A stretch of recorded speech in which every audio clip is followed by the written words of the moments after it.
বানাচ্ছি ম্যাঙ্গো পেস্তা কাস্টার্ড। এর জন্য পাকা আম নিয়ে নিচ্ছি, তারপর এগুলোকে স্লাইস করে কেটে নিচ্ছি, নিয়ে মিক্সার গ্রাইন্ডারে দিয়ে পেস্ট বানিয়ে এটাকে আমি ছেঁকে নিচ্ছি। তারপর নিয়ে নিচ্ছি পেস্তা কাস্টার্ড, এর মধ্যে দুধ মিলিয়ে নিচ্ছি। তারপরে নিয়ে নিচ্ছি ব্রেড ক্রাম্বস আর ম্যাঙ্গো পাল্প, এর মধ্যে আমি 2 চামচ ভ্যানিলা কাস্টার্ড মিলিয়ে নিচ্ছি। তারপর যে পাত্রে বানাবো তার মধ্যে আমি অয়েল ব্রাশ করে নেব। তারপর আমি প্রথমে বানাবো ম্যাঙ্গো কাস্টার্ডটাকে। দুধের মধ্যে চিনি দিয়ে আমি 2 চামচ ব্রেড ক্রাম্বস দিয়ে ভালো করে নাড়িয়ে নেব। তারপর এটার মধ্যে আমি দিয়ে দিচ্ছি ম্যাঙ্গো পাল্পটা, যার মধ্যে 2 চামচ ভ্যানিলা কাস্টার্ড মেলানো আছে। তারপর এটা ঘন হয়ে এলে এটাকে আপনারা যে পাত্রে বানাবেন তার মধ্যে এটা ঢেলে দেবেন। তারপর আপনারা বানাবেন পেস্তা কাস্টার্ডটা। দুধের মধ্যে একইভাবে দুধের মধ্যে ব্রেড ক্রাম্বস দিয়ে চিনি দিয়ে ভালো করে মিলিয়ে নেবেন। তারপরে পেস্তা কাস্টার্ডটা এর মধ্যে দিয়ে দেবেন।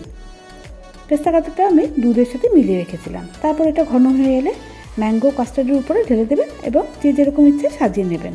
তারপর এটাকে বাইরে ঠান্ডা হতে দেবেন। ঠান্ডা হয়ে গেলে এটাকে ফ্রিজে ঢুকিয়ে দেবেন 3 ঘন্টার জন্য। এটাকে ডিপ ফ্রিজে রাখবেন না, শক্ত হয়ে যাবে।